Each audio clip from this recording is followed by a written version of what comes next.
네, 오늘은 우리가 송구영신 말씀이죠. 마지막 말씀인데요.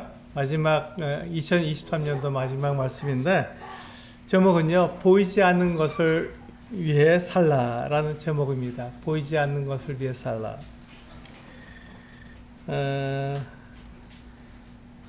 성도님들은 어떠세요? 보이는 것을 위해서 살고 계십니까? 아니면 보이지 않는 것을 위해서 살고 있습니까? 사실 우리가 살고 있는 이 세계는요, 두 세계로 나눠져 있습니다. 우리가 눈으로 볼 수 있는, 또 우리가 만질 수 있는, 우리가 느낄 수 있는 그런 눈에 보이는 세계가 있고, 눈에 보이지 않는 세계가 있습니다. 눈에 보이지 않는 세계는 하나님이 다스리는 세계죠. 하나님은 영이시기 때문에 보이지 않습니다. 그래서 하나님 보이지 않는 세계가 있는데 보이는 세계와 보이지 않는 세계가 있기 때문에 아까 우리 사회 보신 형제님께서 말씀하신 것처럼 우리는 눈에 보이는 세계가 더 중요하게 여겨집니다. 눈에 보이니까요. 이건 존재한다는 것을 금방 알 수 있는 거죠. 있으니까, 눈에 보이니까. 근데 눈에 보이지 않는 세계는요, 눈에 보이지 않으니까 없다고 생각하기가 쉬운 거예요. 특히 이 세상은요, 세상이 가르치고 있는 가장 중요한 게 뭐냐면 하나님이 없다라는 것입니다. 하나님이 없다고 가르치기 때문에 우리가 태어나서부터 죽을 때까지 계속해서 듣고 배우는 것은 하나님이 없다는 것입니다. 하나님이 없으니까 어떻게 하죠? 내 힘과 내 지혜와 내 경험으로 살아가게 된다는 것입니다. 그게 중요하다는 것이죠. 네가 뭘 배웠느냐, 네가 뭘 경험했느냐, 그것을 통해서 한번 생각해 봐라. 하나님이 없고 네 지혜로 또 너의 그 경험으로 얼마든지 이 세상을 성공적으로 살아갈 수 있다, 이렇게 말하는 것이 세상의 가르침입니다. 그런 가운데서 이 보이지 않는 것을 위해서 살아야 한다고 오늘 말씀을 드리고 싶습니다. 사실 우리가 가지고 있는 성경은요, 처음부터 끝까지 이 보이지 않는 것에 대해서 우리에게 말씀해 주고 있습니다. 하나님이 눈에 보이지 않지만 그분이 계시다. 하나님이 계시기 때문에 하나님께서 말씀하신 대로 이루어지고, 또 하나님께서 말씀하신, 우리에게 약속하신 대로 하나님께서 우리를 심판하실 것이다.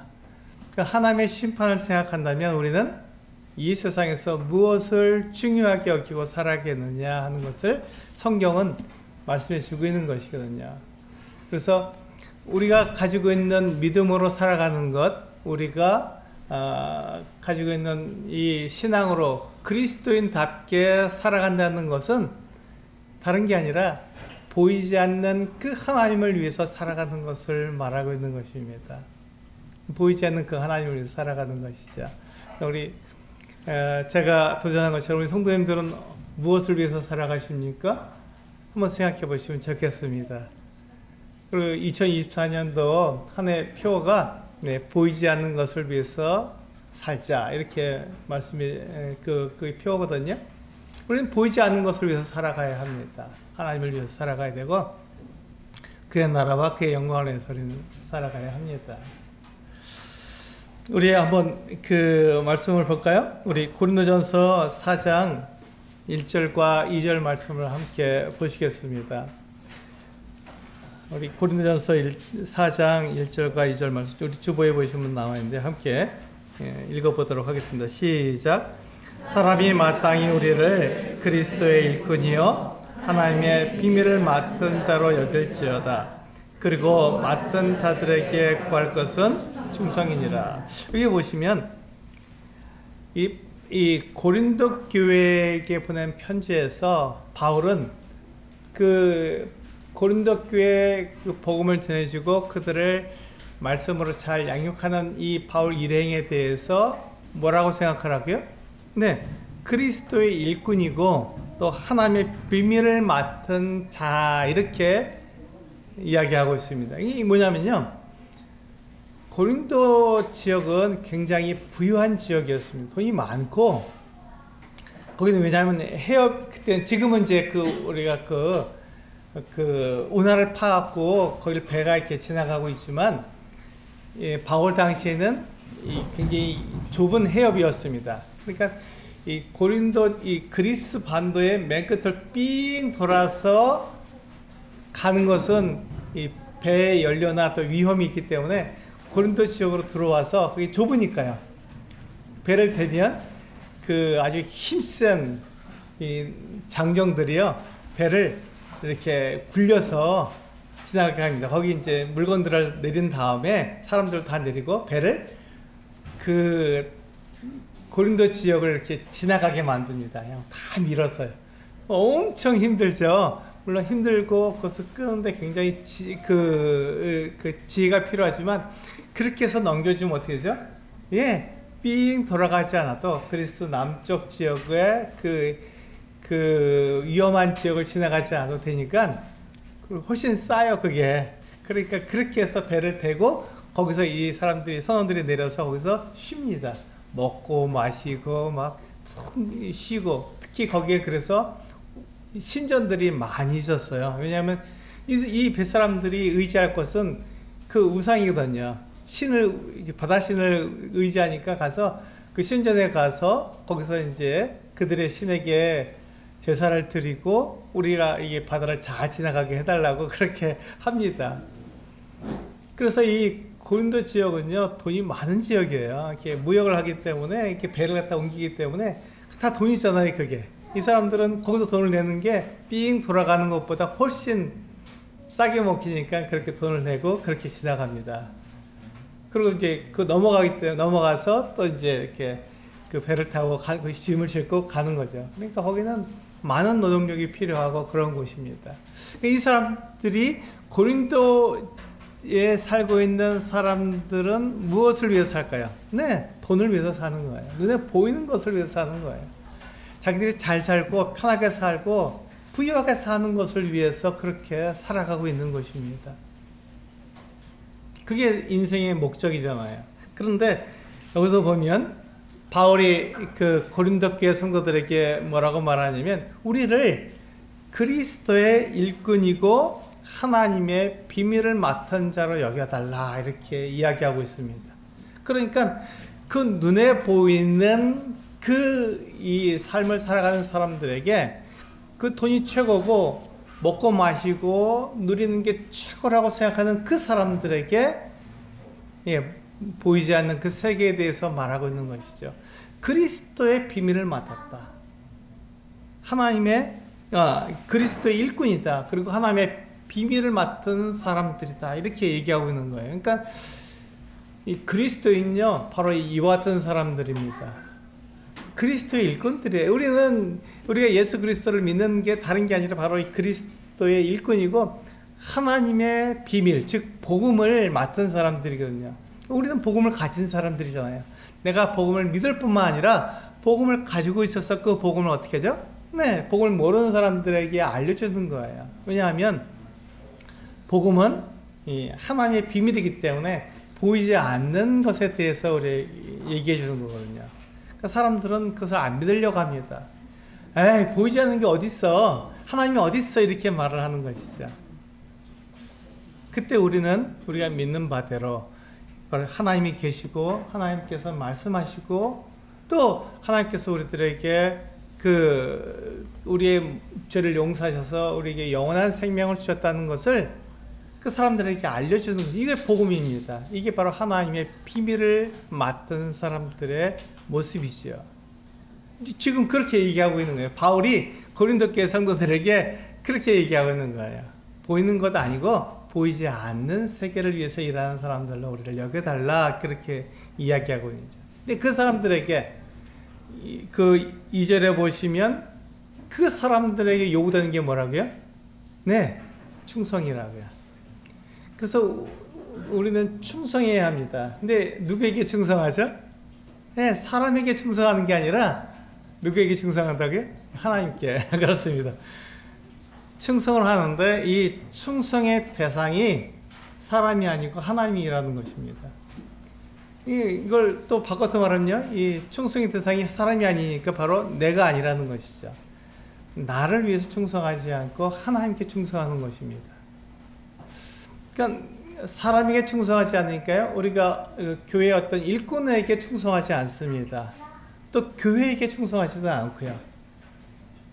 우리는 무엇을 위해서 충성합니까? 하나님께 충성하는 것입니다. 그러니까 하나님께서 말씀하신 것을 위해서 우리는 살아가는 것이죠. 그게 바로 그리스도인의 모습이고, 그리스도인이 보이지 않는 세계를 위해서 살아가는 모습이 바로 하나님께 충성하는 모습입니다. 그러니까 우리에게 필요한 것은요, 하나님께 충성하는 게 필요한 거예요. 보이지 않는 그 하나님께 내가 충성한다. 한번 생각해 보세요. 나는 누구에게 지금 충성하고 있는가? 나는 누구를 위해서 살아가고 있는가? 생각해 보면요, 이게 굉장히 큰 도전이 됩니다.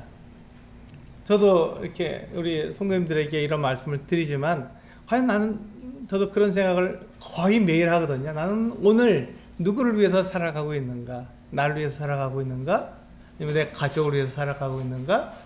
내 교회 성도들을 위해서 살아가는데, 그게 필요한 거예요. 필요하지 않다는 게 아닙니다. 그게 필요하지만 그것보다 우선적으로 내가 충성해야 할 대상은 하나님이시구나. 하나님께서, 그런데 그 하나님께서 내 그 가족을 사랑하라 하셨고, 내 자신도 사랑하라 하셨고, 그렇기 때문에 하나님께 충성하는 마음으로 나와 내 가족들, 또 내 주변에 있는 이웃들을 사랑하는 것이죠.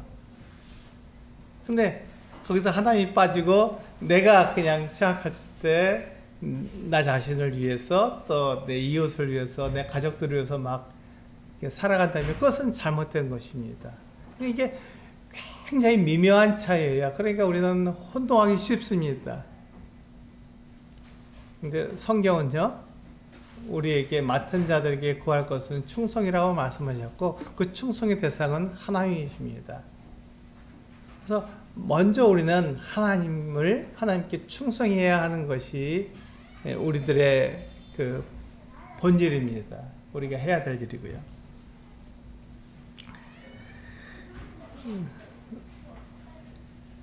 우리 누가복음 9장 23절에서 26절까지 같이 한번 읽어보실까요? 오늘은 읽을 말씀이 많죠? 네, 같이 한번 읽어보겠습니다. 시작. 또 우리에게 이르시되 아무든지 나를 따라오려거든 자기를 부인하고 날마다 제 십자가를 지고 나를 따를 것이니라. 누구든지 제 목숨을 구원하고자 하면 잃을 것이요 누구든지 나를 위하여 제 목숨을 잃으면 구원하리라. 사람이 만일 온 천하를 얻고도 자기를 잃든지 빼앗기든지 하면 무엇이 유익하리요? 누구든지 나와 내 말을 부끄러워하면 인자도 자기와 아버지와 거룩한 천사들의 영광으로 올 때 그 사람을 부끄러워하리라. 여기 보시면 동일한 말씀을 하고 있는 거거든요. 예수님께서 지나가시다가 제자를 부르셨습니다. 나를 따르라 하고 부르셨어요. 그럼 이 사람은 뭐가 되죠? 예수님의 제자가 되는 것입니다. 예수님의 제자가 나를 따라 했으니까 제자가 되는 거예요. 근데 이 사람에게 필요한 게 뭡니까? 네, 이 사람은 우리 그 24절에 보시면 우리 첫 번째 23절에도 그렇게 나와 있죠. 또 무리에게 이르시되 누구든지 아무든지 나를 따라오려거든, 예수님의 제자가 되려거든 어떻게 하라고요? 자기를 부인하고 날마다 제 십자가를 지고 나를 따를지니라, 이렇게 말씀하고 있는 것이죠. 이게 바로 제자도입니다. 이게 제자도예요.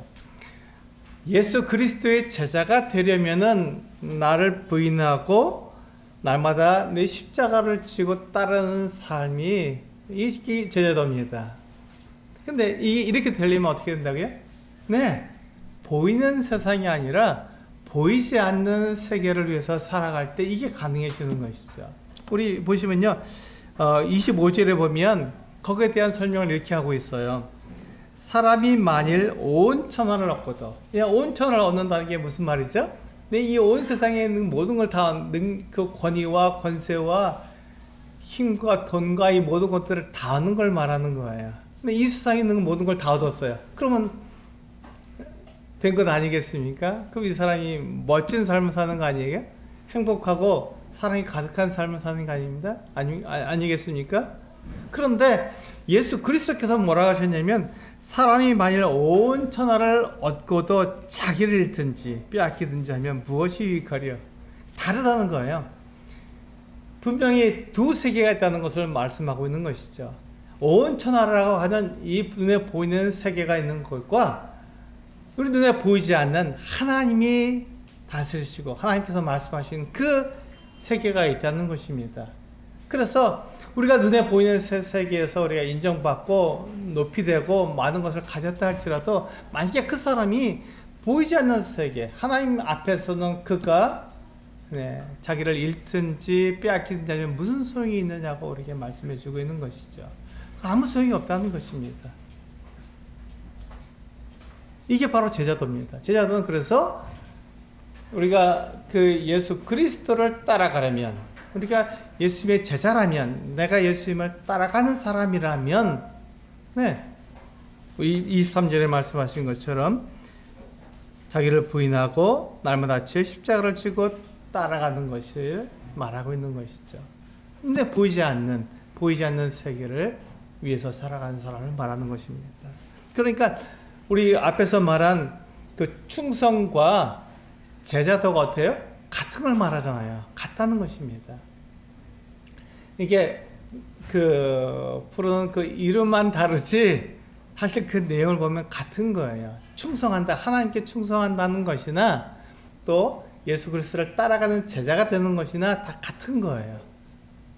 예수님을 따라가려면 그 사람에게 충성이 필요한 것입니다. 하나님께 충성하려면 자기를 부인하고 날마다 제 십자가를 지고 따라가는 것이 필요하다는 것이죠. 이게 같은 거예요. 충성하는 것과 제자의 삶을 사는 것과는 같다라고 말씀을 드릴 수 있습니다.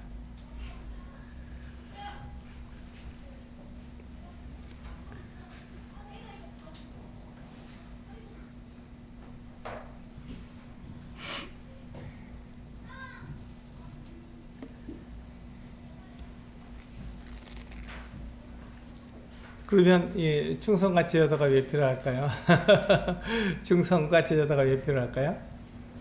바로 이 눈에 보이는 세계와 눈에 보이지 않는 세계로 나눠져 있기 때문에, 우리가 살고 있는 이 세계는요, 그렇게 구분되어 있기 때문에 그렇습니다. 이 눈에 보이는 세계는 우리들에게 그것이 중요하다고 계속 말해주고 있어요. 사실 저나 우리 성도님들이랑 동일하지 않습니까? 우리가 육체를 갖고 있기 때문에 이 육체 안에 성령을 모시고 있지만, 성령께서는 우리들에게 뭘 얘기해 주시냐면, 하나님 계시다, 하나님께서 심판하실 것이다, 그러니까 보이지 않는 그 세계를 위해서 살아라 하고 성령께서 우리에게 말씀해 주고 있는 거예요. 그런데 우리가 뭘 갖고 있습니까? 거듭났기 때문에 성령을 모시고 있지만 우리는 육체도 동일하게 갖고 있는 거예요. 동시에 갖고 있습니다. 육체는 뭘 말하냐면 보이는 세계가 더 중요하다고 얘기하고 있는 것이죠. 보이는 세계를 위해서 살아라, 먹고 마시고 부유하고 행복하게 살아라 하고 이 육체가 우리들에게 말해주고 있는 거예요. 그러다 보니까 우리는 두 세계 가운데서 우리는 놓여 있는 것이죠. 나는 어떤 세계를 위해서 살아가고 있는가 하는 것을 고민하는 것입니다. 그래서 우리에게는 충성과 제자도가 필요한 것이 바로 이 때문입니다. 나는 성령을 따라 살 것인지 육체를 따라 살 것인지를 여기에서 우리는 구분하는 것이죠.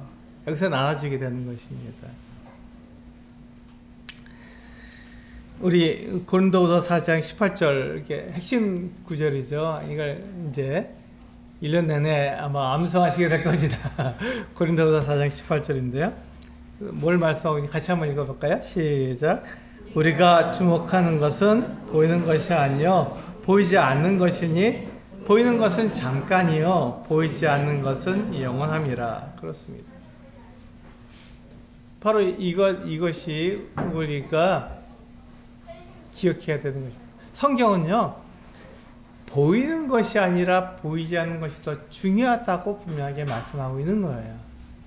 근데 우리 육체는 우리가 태어나서부터 죽을 때까지 우리의 삶은 보이는 것이 더 중요하다고 가르쳐 주고 있어요. 그러니까 그 두 가지가 계속해서 싸우는 것입니다. 그것을 우리는 영적 싸움이라고 말을 합니다. 육체가 원하는 것과 육체 안에 있는 이 성령께서 싸우는 것이죠. 나는 무엇을 위해서 살아갈 것인가? 보이는 세상을 위해서 살아갈 것인지 보이지 않는 세상을 위해서 살아갈 것인지를 계속 싸우는 거예요. 한번 우리 지난 2023년도를 돌아보시기 바랍니다. 우리는 그 한 해 동안에 계속 싸웠잖아요. 내 육체를 위해서 살아갈 것인지 육체 안에 성령을 위해서 살아갈 것인지를 계속 싸웠잖아요. 그게 바로 영적 싸움이에요. 우리 믿음의 싸움입니다. 우리 믿음을 가지고 이 세상을 살아가는 사람들이 가지고 있는 분명한 싸움이에요. 나는 육체를 위해 살아갈 것인지 하나님을 위해 살아갈 것인지를 계속 싸우고 있는 것이죠. 그런데 성경에서 우리가 잊지 말아야 할 것은 분명한 것은 잊지 말아야 할 분명한 것은 무엇이냐면 보이는 것보다는 보이지 않는 것이 중요하고 보이지 않는 것이 영원하다는 것입니다. 성경은 그것을 우리들에게 말씀해 주고 있는 거예요. 그러니까 우리가 이것을 기억하면 내가 무엇을 위해 살아가야 하는지가 결정되는 것이죠. 분명해지는 것입니다. 물론 우리가 그렇다고 해서 우리의 삶에 그냥 보이지 않는 것만 위해서 살아간다. 결코 그럴 수 없습니다. 우리는 보이는 것을 위해서 살아갈 수밖에 없어요. 우리 육체를 가지고 있기 때문에 그걸 부인하지 않습니다. 그러나 내가 무엇을 위해서 살아가야 하는지 그 목적과 그 방향을 분명히 알고 있다면 우리들의 삶은 육체를 위해서만 살아가지 않고 하나님을 위해서 성령을 위해서 살아갈 수밖에 없는 그 같은 삶이 된다는 것입니다. 그렇게 살자는 것이죠. 그래서 보이지 않는 것을 위해서 살라 하고 말씀을 드리고 있는 것입니다. 그게 중요하니까요.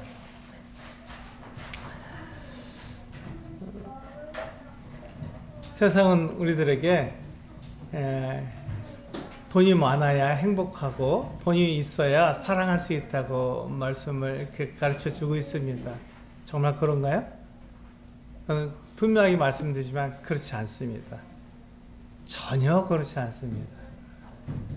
돈이 있어야 행복하고 돈이 있어야 사랑한다는 말은 전혀 그렇지 않습니다. 제가 전혀라는 말을 쓰니까 어떤 분은 약간은 그렇지, 약간은 돈이 있어야 그래도 어느 정도는 돈이 있어야 그래도 행복하고 어느 정도 돈이 있어야 사랑할 수 있지라고 말하는데 저는 전혀라는 말을 씁니다. 그러니까는 이게 막 혼동되잖아요. 근데 성경은요 전혀 그렇지 않다고 말씀하고 있습니다. 우리 디모데전서 6장 7, 8절 한번 같이 한번 읽어볼까요? 여기서 그렇게 말씀하고 있는 거예요. 디모데전서 6장 7절과 8절 같이 한번 읽어보겠습니다. 시작. 우리가 세상에 아무것도 가지고 온 것이 없음에 또한 아무것도 가지고 가지 못하리니 우리가 먹을 것과 입을 것이 있으면 부족한 줄로 알 것이니라. 그렇습니다. 여기 보시면 분명히 이렇게 말씀하고 있잖아요. 먹을 것이 있고 입을 것이 있으면 그것은 족하다 이렇게 얘기하고 있는 거예요. 근데 세상은 우리들에게 보이는 세상은 우리들에게 뭘 말해주고 있냐면 아니다. 그거 있어봐야 무슨 소용이 있냐. 그거 갖고는 안 돼. 더 부유해야 돼. 더 많이 가져야 돼. 더 크게 가져야 돼. 더 높아져야 돼. 이렇게 얘기하고 있죠. 그래야 행복하다고, 그래야 사랑을 할 수 있다고 얘기해 줍니다. 근데 성경은요, 그렇지 않다라고 말씀하고 있어요. 우리들에게 먹을 것과 입을 것을 주시는 분이 누구죠? 하나님입니다. 내 힘이 아니에요. 내 능력이 아닙니다. 우리는 아주 순간적으로 모든 것을 다 잃어버릴 수도 있고요. 순간적으로 우리의 건강을 다 잃어버릴 수도 있고 순간적으로 우리의 목숨까지도 잃어버릴 수가 있는 거예요. 아주 순간입니다. 제가 한번 이렇게 영상에서 봤는데요. 한 차가 고속도로를 잘 달리다가 사고 나는데 1초도 안 걸리더라고요. 사고 나서 완전히 차가 이렇게 완전히 사라져 버리는데 1초도 안 걸리더라고요. 눈 깜빡할 사이에 그 차가 고속도로를 잘 달리다가 중앙분리대를 받았는데 1초도 안 돼서 그냥 사라져 버리더라고요. 그 안에 타고 있는 운전자는 어떻게 했을까요? 예, 즉사했죠. 그 사람의 목숨이 사라지는 데는 1초도 안 걸리는 거예요. 눈 깜빡할 사이에 그냥 싹 사라져 버리는 거예요. 네, 그것이 바로 하나님께서 우리들에게 말씀하시는 거예요. 우리들의 생명, 우리들의 건강, 우리들이 가지고 있는 모든 것은 눈 깜빡할 사이에 하나님께서 가져가시면 사라질 수 있다는 것입니다. 우리는 내가 지혜롭고 내가 힘이 있고 내가 건강하니까 모든 것을 내 지혜대로 다 할 수 있다고 생각하지만 그렇지 않다는 것입니다. 그것조차도 하나님께서 우리들에게 주시기 때문에 가능한 것이죠. 그 때문에 우리에게 주시기 때문에 가능한 것입니다. 한번 우리 지난 일 한번 생각해 보세요. 과연 내 힘으로 이루었습니까? 아니면 하나님께서 우리에게 주신 것으로 이루어졌습니까? 네, 하나님이 없다고 말하는 사람들은 내 힘으로 이뤘지, 내 지혜로 이루었지, 내 경험으로 이런 거야 이렇게 말할 수 있겠지만 하나님을 믿는 사람들은요 그렇지 않습니다. 모든 것을 딱 한마디로 말할 때 하나님이 주셨습니다. 하나님이 하셨어요. 하나님의 은혜입니다. 이렇게 말하는 것이 우리들의 고백이죠. 왜냐하면 이걸 알기 때문에 그렇습니다. 사람의 목숨이 한순간, 아주 한순간에 사라져 버리기 때문에 하나님께서 나를 지키시고 나에게 생명을 주시지 않으면 그것조차도 유지할 수 없다는 것을 금방 아는 거예요. 우리가 가지고 있는 재산도 하나님께서 주시지 않으면 내가 먹을 것과 입을 것도 하나님께 주시지 않으면 결코 우리가 손댈 수 없다는 것을 알 수 있는 것이죠. 이제 제가 이렇게 말씀드리니까 어떤 분들이 오해해서 그렇게 얘기해요. 그렇다면 우리가 아무 일도 하지 말고 하나님께서 그냥 주시는 것만 가만히 하나님께 주시도록 기도만 하면 됩니까? 이렇게 얘기하죠. 성경은 결코 그렇게 말하지 않습니다. 성경은 결코 그렇게 말씀하고 있죠. 우리 보시군요. 데살로니가 후서 3장 10절 말씀 같이 한번 읽어볼까요? 그래서 성경이 우리들에게 뭘 말씀하고 있는지를 한번 보시기 바랍니다. 같이 읽겠습니다. 시작. 우리가 너희와 함께 있을 때에도 너희에게 명하기를 누구든지 일하기 싫어하거든 먹지도 말게 하라 하였더니 그렇습니다. 일하지 않는 사람들 어떻게 하라고요? 먹지도 말게 하라고요. 성경은요 우리들에게 분명히 일하라고 말씀하고 있어요. 부지런하라. 게으름을 굉장히 악한 거라고 얘기하고 있습니다. 우리는 부지런해야 됩니다. 열심히 일을 해야 돼요.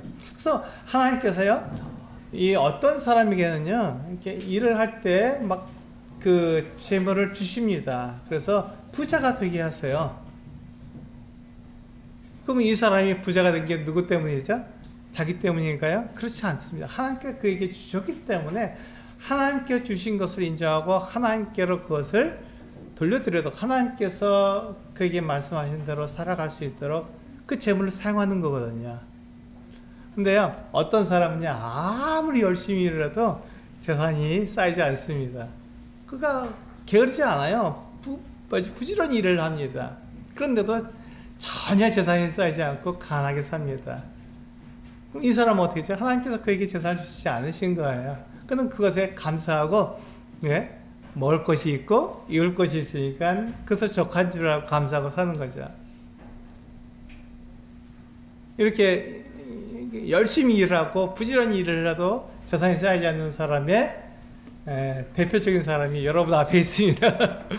저 같은 사람이 그런 사람이거든요. 제가 저는 정말로 아침에 일찍 일어나고 밤늦게 자거든요. 그 하루 종일 열심히 일을 합니다. 그런데 하나님께서 저에게 재산을 주시지 않으세요. 왜냐하면 재산을 주시면 제가 타락할 수 있기 때문에 저에게 재산을 주지 않습니다. 저는 재산이 없어요. 굉장히 가난합니다. 그럼에도 불구하고 저에게 필요한 모든 것을 다 주셔요. 그래서 아주 굉장히 넉넉하게 살아갑니다. 이게 비밀이죠. 어떻게 그렇게 살아갈 수 있느냐? 저도 잘 몰라요. 하나님께서 주시는 거니까. 저는 하루 종일 열심히 일을 하지만 제게 재산이 없습니다. 근데 재산이 없지만 저는 넉넉하게 살아가요. 이게 비밀입니다. 이게 하나님께서 우리에게 주시기 때문에 이게 가능한 일이거든요. 그래서 성도님들에게 제가 분명하게 말씀드릴 수 있는 게 바로 이것입니다.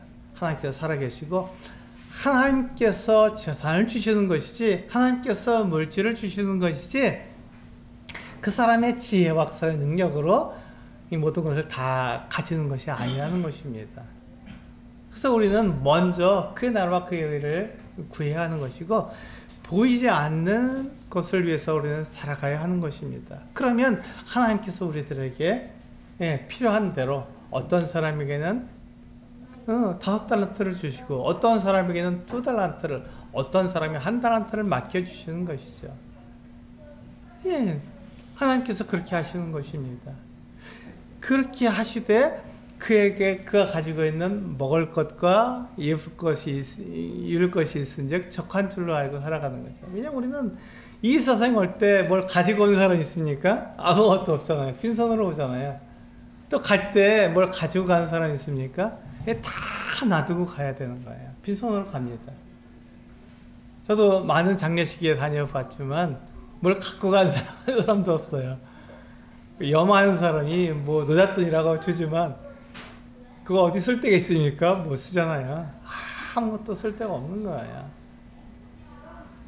사람은 이 세상에 올 때 아무것도 가지고 오지 않고 또 이 세상을 떠나갈 때 아무것도 가지고 가지 못합니다. 그래서 이 세상에서 우리가 먹을 것이 있고 입을 것이 있으면 그것을 족한 줄로 아는 것이죠. 나머지 것들은 다 하나님께서 다 우리에게 선물로 주시는 거예요. 먹을 것도 선물로 주시는 것이고 입을 것도 우리에게 선물로 주시는 것입니다. 우리가 필요하니까 이 세상에서 살도록 우리들에게 그런 것들을 공급해 주시는 것이죠. 그러니까 우리는 하나님의 은혜고 하나님께 감사하는 것이죠. 그러니까 하나님께서 나에게 주신 것에 얼마를 또 하나님께 다시 돌려드릴 수 있는 그 이유가 바로 하나님께서 나에게 주셨기 때문이죠. 그것 때문에 살아가는 것이 아니라 하나님 때문에 살아가는 것이고, 하나님께서 나에게 필요한 것들을 주시는 분이시다 하는 것을 알 수 있는 것이죠. 그래서 우리는 보이지 않는 것을 위해서 살아가는 것입니다. 우리 지난주에 우리 신명기 6장 5절에 있는 말씀을 배웠잖아요. 한번 같이 한번 읽어보겠습니다. 6장 5절과 25절 연장서 두 구절을 같이 한번 보시겠습니다. 시작. 너희는 마음을 다하고 뜻을 다하고 힘을 다하여 내 하나님 여호와를 사랑하라. 우리가 그 명령하신 대로 이 모든 명령을 우리 하나님 여호와 앞에서 삼가 지키면 그것이 곧 우리의 의로움이라 할지니라. 그렇습니다. 여기 보시면요, 하나님을 사랑하는 것이 뭐라고요? 하나님 앞에서 그의 명령들을 지키는 것입니다. 하나님 말씀대로 사는 걸 말하고 있는 거예요. 그러니까 앞에서 말한 이 충성됨, 제자도 이 서로 사랑하는 것, 하나님을 사랑하는 이 모든 것들이요, 딱 한 가지로 쭉 같은 건데, 같은 말씀을 하는데 그것이 어디로 연결되냐면 바로 이 25절처럼 하나님께서 우리에게 말씀하신 것을 지키며 사는 것을 말씀하고 있습니다. 하나님께서 우리에게 뭘 말씀하셨는지 하는 것을 우리가 생각하면서 살아가는 것이죠. 그게 바로 보이지 않는 것을 위해서 살아가는 것입니다. 다음 보세요. 세상의 가르침이 우리들에게 다가오고 있습니다. 우리들의 삶에 세상의 가르침, 세상의 그 원리들이 우리들에게 있는 것이죠. 그래서 부자가 되면 그냥 잘 사는 것이다. 우리가 하는 말이죠. 그 사람 잘 산데, 잘 사는 것과 부유하게 사는 것이 같은 말로 쓰이잖아요. 잘 사는데, 잘 사는 것과 부유하게 사는 건 다른 거거든요. 엄밀하게 말하면요. 근데 우리는 잘 산대 라고 말하면 잘 사는 것이 곧 부유하게 사는 것이라는 것을 이렇게 등식으로 우리는 만들어서 사용합니다. 그러니까 그게 저는 우리가 그 오해라고 말씀을 드린 거죠.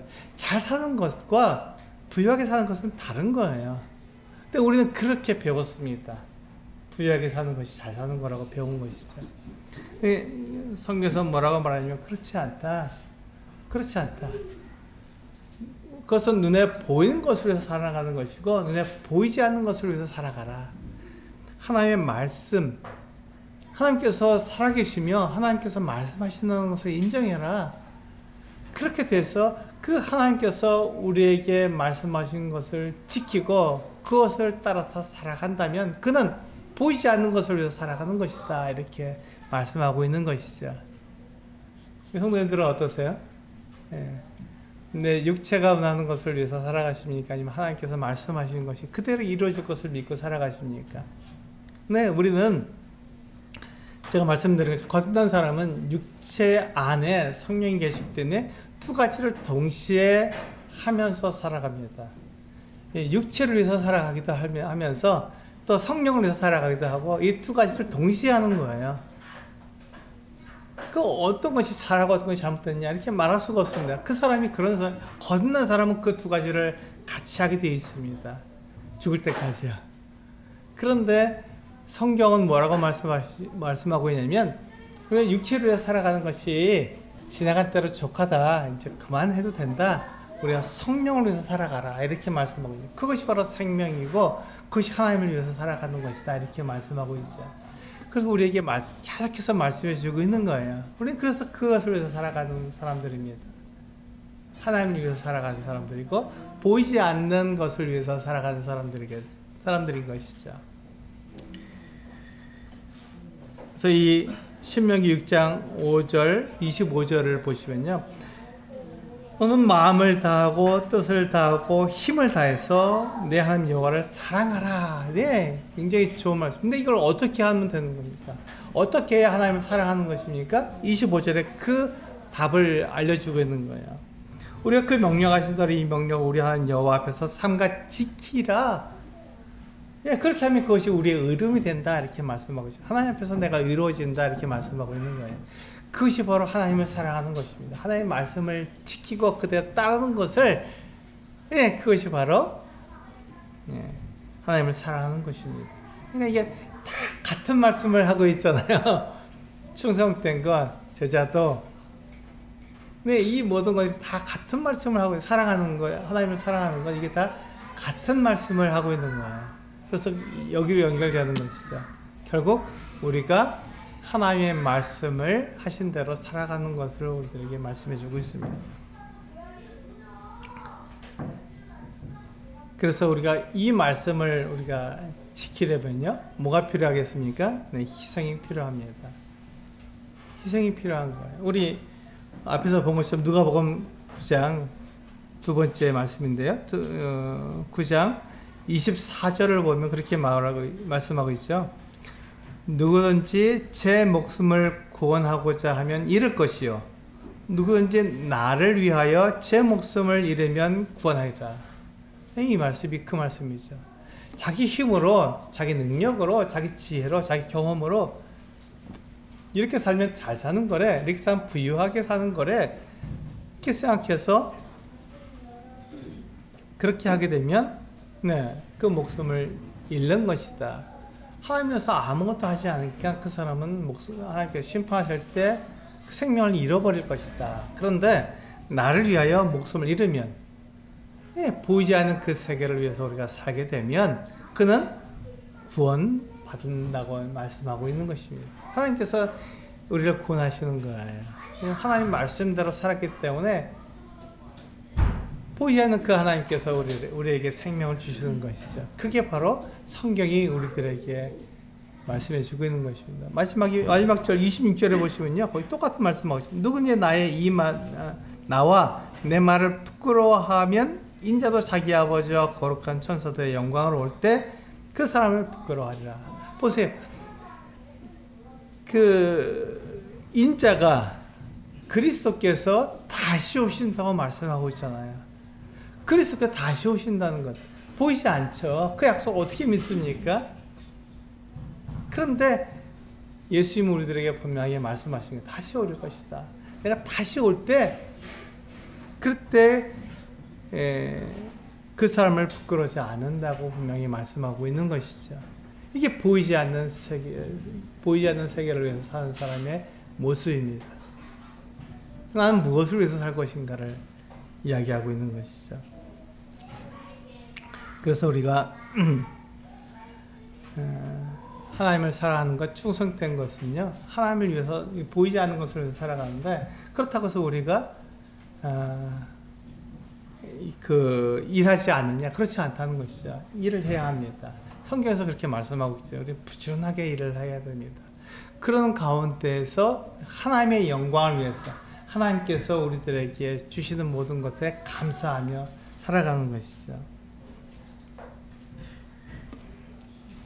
우리 갈라디아서 4장 30절 말씀을 한번 보실까요? 갈라디아서 4장 30절에서 그렇게 말씀하고 있잖아요. 같이 한번 읽어보겠습니다. 시작. 그러나 성경이 무엇을 말하느냐? 여종과 그 아들을 내쫓으라. 여종의 아들이 자유 있는 여자의 아들과 더불어 유업을 얻지 못하리라 하였느니라. 그렇습니다. 성경이 무엇을 말하고 있습니다. 성경이 말씀하시는 게 무엇이냐면 여종과 그 아들을 내쫓으라고. 이것은 우리 눈에 보이는 것들입니다. 눈에 보이는 것들, 육체에 속한 것들을 내쫓으라고요. 그러면 자유 있는 여자의 아들과 더불어 그 자유 있는 여자의 아들과 더불어서 우리가 살게 된다고 말씀하고 있죠. 이것이 바로 눈에 보이지 않는 것들입니다. 보이지 않는 것들이에요. 그것을 말씀하고 있죠. 육체의 것이 아니라 하나님의 약속을 우리들에게 말씀해 주고 있잖아요. 이것은 아브라함에 관한 것이죠. 아브라함이 약속을 믿고 기다렸지만 아들이 없었어요. 그래서 애굽 여인 하갈, 그 여종을 취해서 자식을 낳게 하던 거죠. 이스마엘을 낳게 된 것입니다. 이것은 눈에 보이는 것을 더 중요하게 여긴 것이죠. 근데 눈에 보이지 않는 하나님의 약속을 믿고 기다리면 어떻게 됩니까? 하나님께서 사라를 통해서 아브라함 나이 100세 때, 사라의 나이 90세 때 그 아들을 주신 거예요. 이삭을 주신 것이죠. 하나님의 약속입니다. 그래서 그 육체에 속한 것과 또 하나님의 그 말씀으로 이루어진 것이 공존할 수 없다는 것이죠. 내가 육체를 좋아하면 하나님을 떠날 수밖에 없고, 하나님을 따라가게 되면 육체를 미워할 수밖에 없습니다. 육체가 원하는 것은 그냥 보이는 것이고, 하나님이 원하시는 것은 보이지 않는 것이기 때문에 그렇습니다. 이 두 가지가 싸우는 거예요. 그래서 영적 싸움이라고 말씀드렸고, 믿음의 싸움이라고 말씀을 드렸습니다. 그래서 성경은 분명하게 여종과 그 아들을 내쫓으라고, 우리 육체에 속한 것들을 다 내쫓으라고 말씀하고 있습니다. 그래서 보이지 않는 것을 위해서 살라고 우리에게 말씀해 주고 있는 것이죠.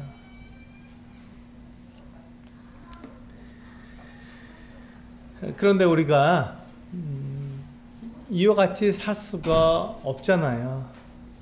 어떤 사람이든지 완전하게 이렇게 살아갈 수가 없습니다. 우리가 믿음으로 산다면 처음부터 끝까지 이 믿음으로 살아가야 하는 것입니다. 나 믿음으로 삽니다.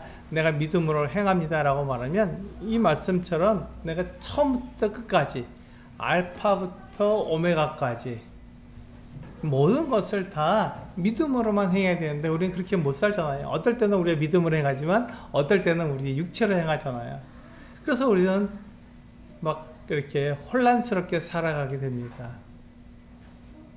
그때 우리는 하나님 앞에서 나 같은 사람이 어떻게 하나님 앞에 나아갈 수 있습니까? 라고 말하죠. 근데 그때 하나님께서 우리들에게 말씀해 주시는 게 바로 이것입니다. 요한계시록 1장 8절 같이 한번 읽어보실까요? 시작. 주 하나님이 이르시되 나는 알파와 오메가라. 이제도 있고 전에도 있었고 장차 올 자여 전능한 자라 하시니라. 그렇습니다. 주 하나님께서 알파와 오메가 되신다는 거예요. 처음부터 끝이 된다는 것입니다. 우리 마지막 볼까요? 이게 요한계시록 시작하는 1장에서 시작하는 거예요. 요한계시록 마지막 장 22장에서 우리들에게 마지막으로 될 일들이 무엇인지 우리에게 말씀해 주고 있는데요. 같이 한번 읽어보겠습니다. 시작. 나는 알파와 오메가요 처음과 마지막이요 시작과 마침이라. 예수 그리스도께서 우리에게 알파와 오메가가 되시고 처음부터 끝이 되시고 시작과 나중이 되시고 모든 것에 모든 것이 되어주시기 때문에 그분을 의지하라는 것입니다. 나는 믿음으로만 살 수 없습니다. 그것이 분명합니다. 그 누구에게도 마찬가지입니다. 그 누구도 믿음으로만 살 수 없고 우리 육체를 위해서 살아갈 수밖에 없습니다. 그것이 가치 있는 거예요. 건강한 사람에게 가치 있습니다. 그럴 때 우리는 하나님께 나아갈 수가 없잖아요. 우리 주의 만찬 시간에 또 그렇게 고백을 했지 않습니까? 나는 부족하고 나는 연약하고 나는 죄인인데 어떻게 하나님 앞에 우리가 설 수 있습니까? 이렇게 얘기하는데 바로 그때 우리를 완전하게 하시는 그분, 우리를 하나님 앞에서 의롭게 하시는 그분이 바로 예수 그리스도라고 우리에게 말씀해 주고 있는 것입니다. 그래서 우리는 하나님 앞에 설 수 있습니다. 예수 그리스도 덕분에 우리는 하나님 앞에 나아갈 수 있는 것이죠. 예배할 수 있는 자가 되는 것이고 그분의 말씀으로 우리가 살아갈 수 있습니다. 그래서 예수 그리스도는 알파와 오메가이십니다. 처음과 끝이시죠. 우리가 보이지 않는 것으로서 살아가게 될 때 우리가 종종 실패하고 넘어지고 잘 못할 수가 있습니다. 그러나 그것에 대해서 염려하지 않으셔도 됩니다. 왜냐하면 예수 그리스도가 우리에게 계시기 때문에 그렇습니다. 그래서 우리 예수 그리스도를 믿는 거예요. 그분이 알파 오메가 되시기 때문에 나의 부족함, 나의 연약함을 그분이 채워주시고 두려워하지 말라, 염려하지 말라고 말씀하시며 주님과 함께 같이 가자 말씀합니다. 그분이 나에게 완전함이 되시고 그분이 나에게 의로움이 되시기 때문에 그분과 같이 가자는 것입니다. 그럼 우리가 실수하고 넘어져도 일어날 수 있는 것이죠. 그것이 바로 하나님께서 우리에게 약속해 주신 것입니다. 두려워하지 말라고 말씀해 주신 것이죠. 그래서 우리는 보이지 않는 것을 위해서 살아갈 수 있습니다. 두려움 없이 살아갈 수 있는 거예요. 내가 그것을 완전하게 지키지 못해도 괜찮습니다. 그러나 우리가 살아가야 하는 그 삶의 목적과 방향은 보이지 않는 것을 위해서 살아가야 한다는 것이 분명한 것이죠. 우리는 이제 2024년도를 맞이합니다. 오늘 지나가면 이제 2023년도는 지나가 버리고 이제 2024년도가 우리에게 주어지잖아요. 그래서 지나간 것은요, 지나간 대로 두시기 바랍니다. 2023년도 지나갔잖아요. 그것을 막 내가 거기서 뭘 잘못했나, 내가 고칠 거 뭔가 이런 걸 생각하지 마시고요. 2024년도에 우리에게 주어진 이 보이지 않는 것을 위해서 사는 이것이 중요한 것입니다. 이렇게 살아가야 하는 것이죠. 과거에 내가 어떻게 살았든지 그것이 뭐가 중요하겠습니까? 이미 지나간 일인데 지나간 것은요, 지나간 대로 그냥 두세요. 그것이 내 발목을 잡을 수는 없습니다. 그런데 내가 지금 해야 될 일은 뭐냐면 2024년도에 내가 그렇다면 보이지 않는 것을 위해서는 어떻게 살 것인가가 더 중요한 것이죠. 그렇게 사는 게 더 중요한 것입니다. 그래서 그것을 이제 오늘 2023년도 12월 31일 마지막 날인데요. 오늘 주무시기 전에 한번 생각해 보시기 바랍니다. 나는 이제 내년에 어떻게 살아갈 것인가? 나는 보이지 않는 것을 위해서 어떻게 살아갈 것인가를 생각해 보세요. 그러니까 한번 그것을 몇 가지만, 많은 것을 하려고 하지 마시고요. 몇 가지만, 많아도 3가지만, 한 가지만 하셔도 괜찮습니다. 많아도 3가지만 정하세요. 3가지 안쪽으로 한 가지만 정하셔도 충분합니다. 정하셔서 그것을 1월 1일부터 한번 실행해 보시기 바랍니다. 그러면 지나간 것은 지나간 대로 두시고, 그러면 우리의 삶이 보이지 않는 것을 위해서 살아갈 수 있는 사람이 될 수 있는 것입니다. 그것이 바로 송구영신이에요. 그것이 바로 송구영신입니다. 옛 것은 다 버리고요, 새로운 것을 받아들이는 것이거든요. 송구영신이 바로 그것입니다. 오늘 우리 송구영신 말씀이잖아요. 지나간 것은 2023년도 지나간 것은 지나간 대로 그냥 두세요. 흘러가도록 두시는 것이죠. 그것을 우리가 되잡을 수 없습니다. 그걸 바꿀 수 없습니다. 그건 우리가 바꿀 수 있는 게 있어요. 우리가 할 수 있는 것이 있는 것은 2024년도 1월 1일부터 한 해 동안 보이지 않는 것을 위해서 내가 어떻게 살 것인가 하는 것을 정하고 그렇게 살아가는 것을 내가 할 수 있습니다.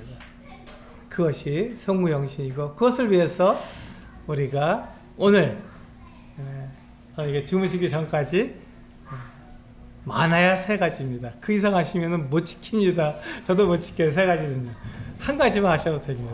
한 가지만 결정하셔도 됩니다. 정하시고 내가 이제 1월 1일 내일부터는 이렇게 살아갈 거야 라는 것을 정하시고 그것을 이뤄가시는 성도님들 되시길 바랍니다. 그렇게 할 때 우리는 보이지 않는 것을 위해서 살아갈 수 있는 성도님들 되실 것입니다.